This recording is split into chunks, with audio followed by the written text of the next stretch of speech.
Okay, നമുക്ക് നോക്കാം 10 phrases four describing relationship ഏതൊക്കെ രീതിയിൽ 10 രീതിയിൽ നമുക്ക് എങ്ങനെ പറയാമെന്ന് നോക്കാം. ഐ ആം സിംഗിൾ, അതായത് ഞാൻ ഒറ്റയ്ക്കാണ്. I have a boyfriend and girlfriend, എനിക്ക് ആൺ സുഹൃത്തോ അല്ലെങ്കിൽ പെൺ സുഹൃത്തോ ഉണ്ടെന്ന്. വി ആർ എൻഗേജ്, ഞങ്ങൾ എൻഗേജ്ഡ് ആണ് അല്ലേ. Means going to get married ചെയ്യാനായിട്ട് പോവാണ്.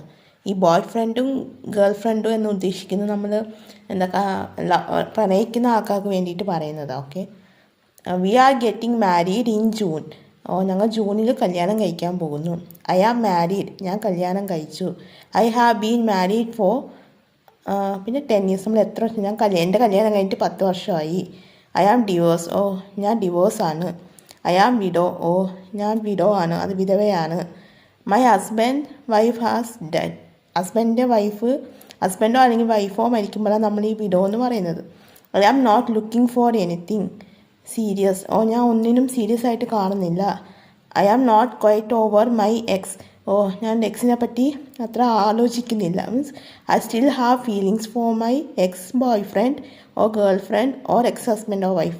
നമുക്കൊരു ഫീലിങ്സ് ഒക്കെ വരുമ്പോഴാണ് നമ്മളത് നമ്മൾ അതിനെപ്പറ്റി ഇങ്ങനെ ആലോചിക്കുക, അത്രേ ഉള്ളൂ. അപ്പോൾ ഇത്രയാണ് നമ്മൾ നോക്കിയത്. സോ അപ്പോൾ നിങ്ങൾക്കിത് മനസ്സിലായെന്ന് വിചാരിക്കുന്നു. സോ അപ്പോൾ അത്രയേ ഉള്ളൂ ഗായ്സ്. നമുക്ക് എന്തായാലും അടുത്ത ക്ലാസ്സിൽ കാണാം. Bye guys.